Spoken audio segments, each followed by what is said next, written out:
안녕하십니까? 덴탈빈 연자 허성웅입니다. 제가 그동안 오랜 기간에 걸쳐 준비를 한 끝에 여러분들 앞에서 가이디드 임플란트 서저리를 주제로 강의를 하게 되었습니다. 덴탈빈을 통해 이렇게 여러분들께 인사를 드릴 수 있게 되어 대단히 기쁘게 생각하고 이 자리를 빌어서 감사의 말씀을 드립니다.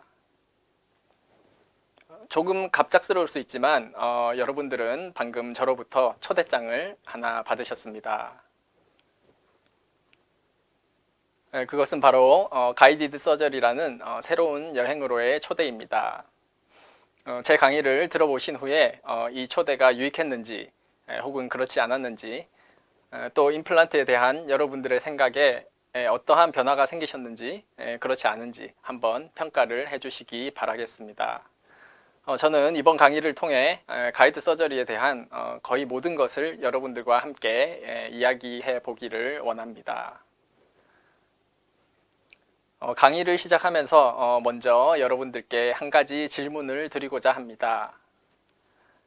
왜 여러분은 가이드 서저리를 하려고 하십니까? 또 배우고자 하십니까? 아마도 각기 다른 이유로 관심을 갖게 되셨을 것입니다. 어떤 분들은 임플란트 수술을 좀 쉽게 해보고자 혹은 수술에 대한 스트레스를 좀 줄여보고자 하는 분들도 계시겠습니다. 수술 시간이 너무 길어서 OP 타임을 좀 줄여보고자 할 수도 있겠고요. 또 어떤 분들은 환자의 통증이나 수루 불편감을 줄이기 위해서 또는 전체적인 치료 기간과 치료 방문 횟수를 줄였으면 좋겠다 하는 경우도 있겠습니다. 그 외에도 기타 여러 가지 동기들이 있을 수 있습니다. 어찌됐든 이런 모든 이유들을 다 포함할 수 있는 한 가지 대답이 있다면 아마 이것이 아닐까 생각합니다. 바로 지금보다 임플란트를 좀 더 잘하기 위해서일 겁니다. 너무 당연한 대답입니까? 하지만 이 대답도 반은 맞고 반은 틀린 말입니다. 가이디드 서저리는 임플란트를 더 잘하기 위한 필요 충분 조건이 아니기 때문에 그렇습니다. 임플란트를 잘하기 위해서는 가이드 서저리만으로는 부족하다는 이야기입니다. 가이드 서저리는 방대한 임플란트학 가운데 단지 일부분에 지나지 않습니다. 하지만 가이드 서저리는 그동안 오랜 시간에 걸쳐 발전해왔고 현재는 그 이론적, 학문적인 저변이 잘 형성되어 있습니다. 이제 가이드 서저리는 기존 임플란트 학을 바탕으로 하는 치과 임상의 독립적인 한 분야로 자리를 잡고 있습니다. 앞으로는 임플란트 수술을 하는 치과 의사라면 누구나 이 가이디드 서저리에 대해 깊이 이해하고 있어야 하는 시대가 이미 열리고 있다는 것입니다. 근래 우리나라 치과 임상계는 소위 내비게이션 임플란트 혹은 디지털 임플란트라는 이름으로 가이디드 임플란트 서저리가 과거 그 어느 때보다도 급속하게 퍼져나가고 있습니다. 여기에는 몇 가지 이유들이 있겠습니다만 최근 디지털 덴티스트리의 발전, 또 과거보다 증가된 환자들의 요구, 그리고 치과의 경영적인 니드, 임플란트 제조사들의 전략, 뭐 이런 것들이 복합적으로 작용한 결과가 아닐까 생각을 합니다. 문제는 많은 수의 치과에서 가이드 서저리에 대한 충분한 이해 없이 일단 시스템을 도입하고 본다는 데 있습니다. 가이드 시스템에 대한 막연한 환상을 가지고 단순히 제조사에서 제시하는 매뉴얼을 숙지하는 정도만으로는 결코 실제 임상에서 좋은 결과를 기대하기가 어렵습니다. 또한 이러한 과정에서 많은 오해들이 이 환자들뿐만 아니라 치과 의사들에게까지 점점 쌓여져 가고 있는 것을 보게 됩니다.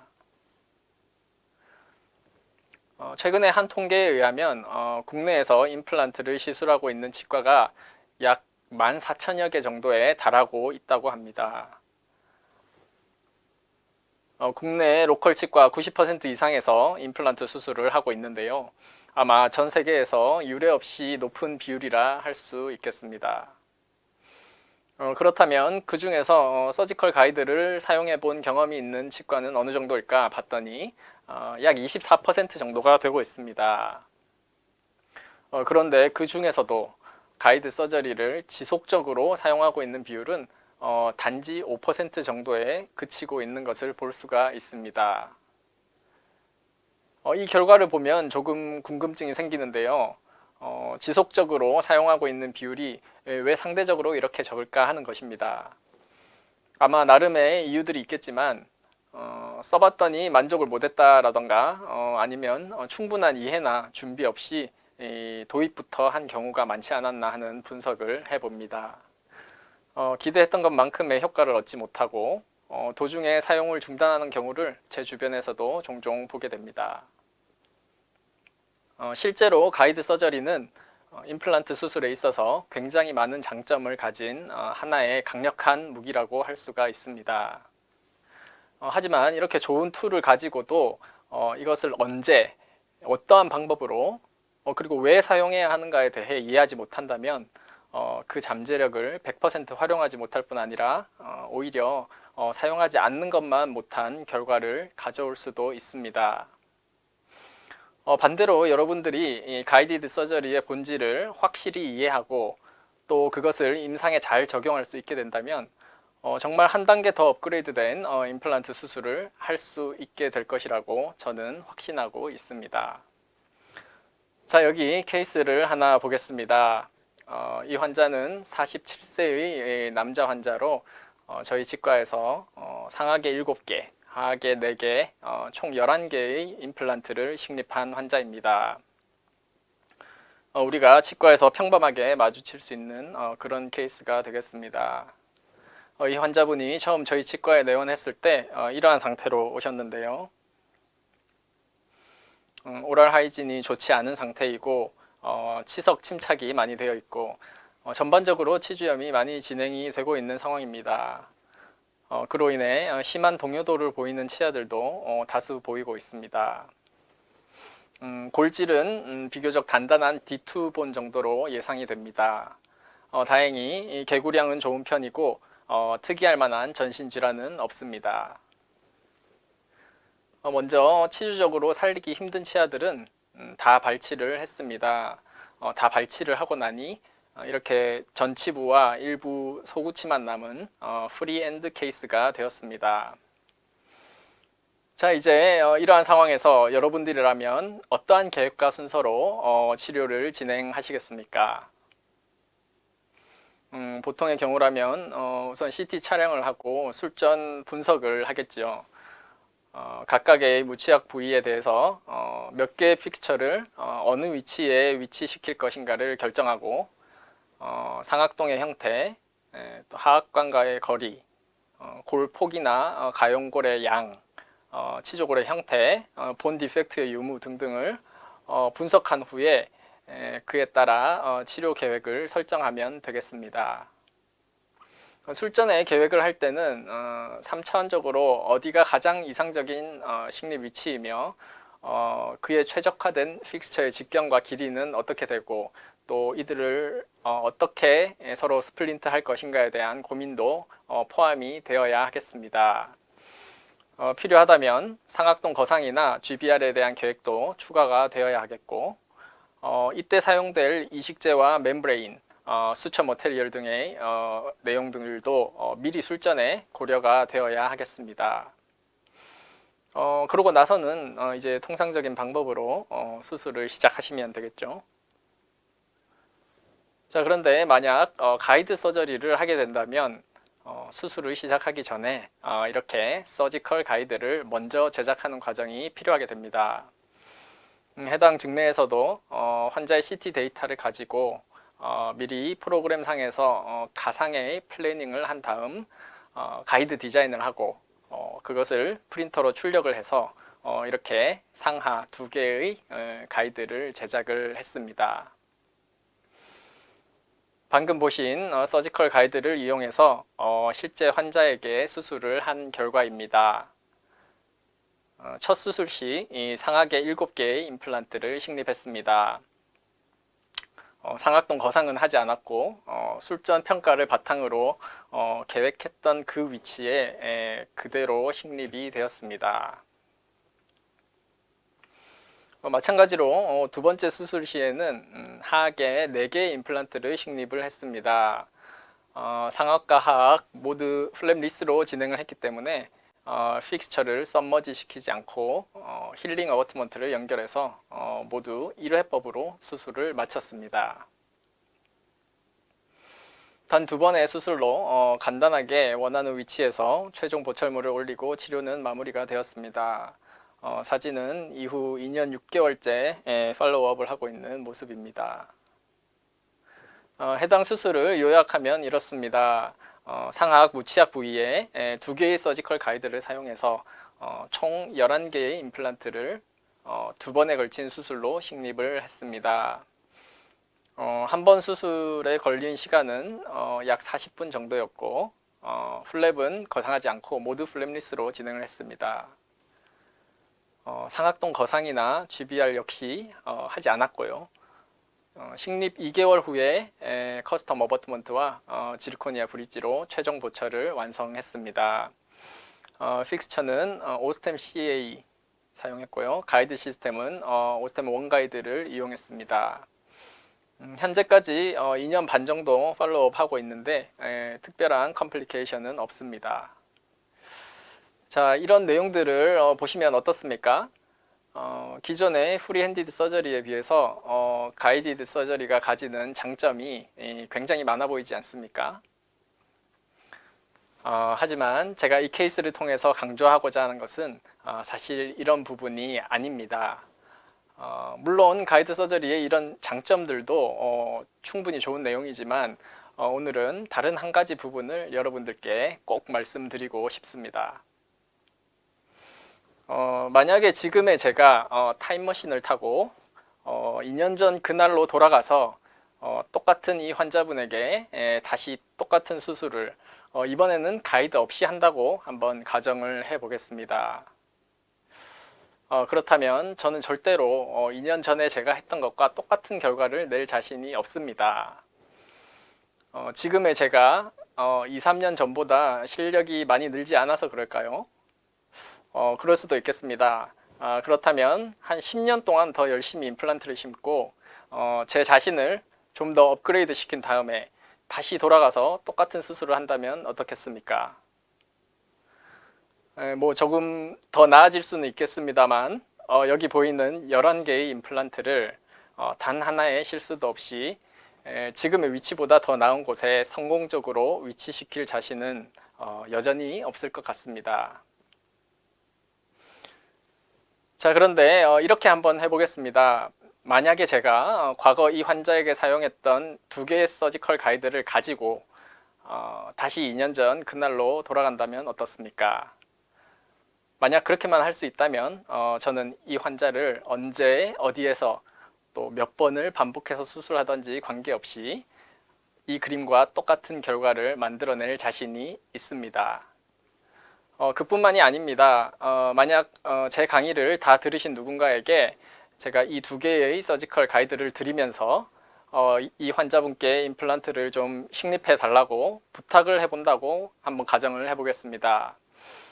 저는 그 누구라도 손쉽게 이 사진과 동일한 결과를 만드시게 될 것이라고 확신합니다. 제가 오늘 여러분들께 말씀드리고자 하는 부분이 바로 이 부분입니다. 이제 우리가 임상에서 가이드 서저리라는 옵션을 하나 더 가지고 있는 것과 그렇지 않은 것은 상황에 따라 그 결과가 천지 차이가 될 수도 있다는 그런 이야기입니다. 단지 이 환자의 경우뿐만이 아닙니다. 우리는 이미 이 가이드 서저리라는 새로운 툴을 통해 이 정도로 예지성 있는 결과를 임플란트 수술을 할 때마다 매번 기대할 수가 있게 되었습니다. 누가 하든지 또 몇 번을 하든지에 관계없이 가상의 계획을 동일한 결과로 옮길 수 있는 시대가 이미 되었다는 그런 말입니다. 지금 이 이야기가 여러분들이 이 가이디드 서저리를 시작하게 되시는 데에 동기부여가 되었으면 하는 바람입니다. 본 강의의 특징은 이렇습니다. 국내에 이미 많은 가이드 시스템이 있습니다. 하지만 본 강의에서는 특정 가이드 시스템을 소개하는 것이 아닌 가이드 서저리 자체에 대한 강의가 될 것입니다. 물론 소개해 드리는 케이스들은 부득이 제가 주로 사용하는 가이드 시스템을 기준으로 설명을 드리게 되겠습니다. 하지만 가이드 서저리의 본질을 이해하시게 된다면 어떤 시스템이라도 성공적으로 여러분들 치과에 도입하실 수가 있게 될 것입니다.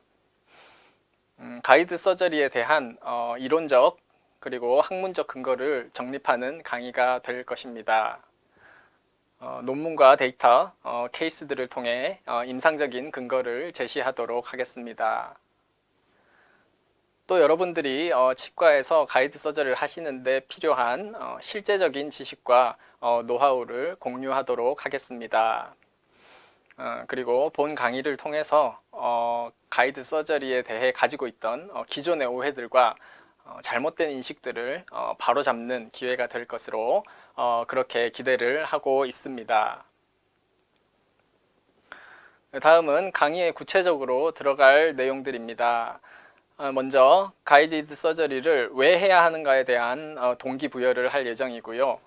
그리고 다양한 가이드 시스템들에 대한 소개와 실제 임상에서 가이드 서저리가 어떤 순서로 진행이 되는지 그 워크플로우에 대해서 그리고 또 가이드 서저리 정확성과 오차에 대해서 또 그 오차들을 최소화시키고 정확성을 극대화시키는 방법들에 대한 내용을 다루어 볼 예정입니다.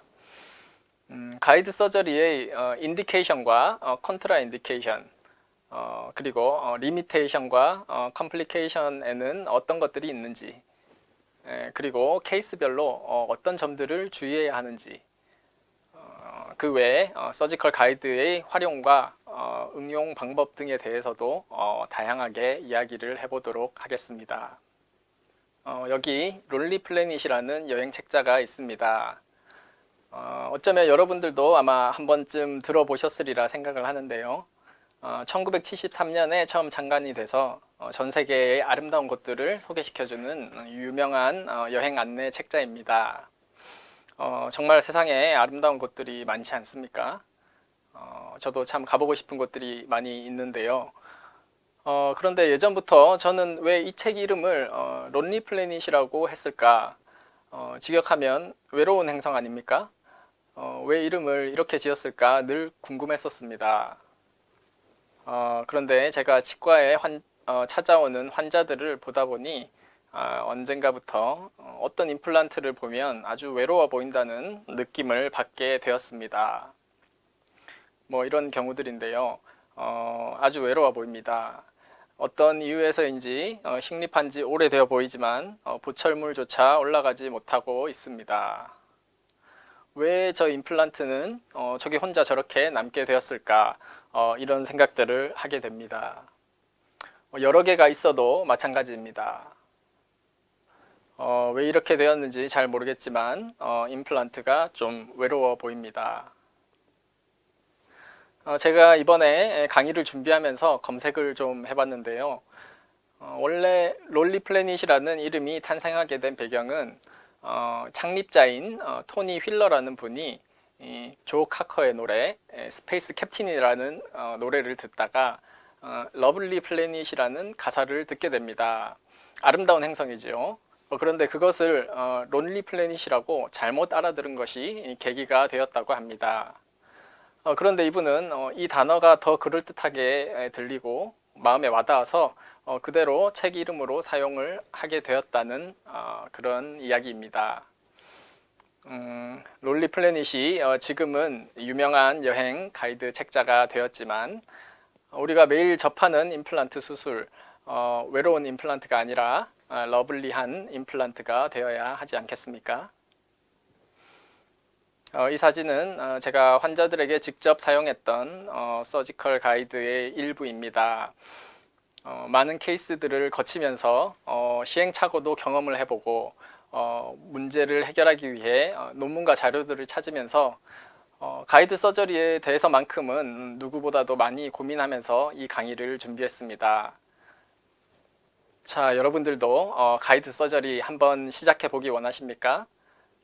그렇다면 꼭 가이드 서저리에 대해 제대로 배우시고 난 후에 아름답고 또 성공적인 임플란트 수술을 하시기를 바라겠습니다. 그럼 다음 강의 때 뵙겠습니다. 감사합니다.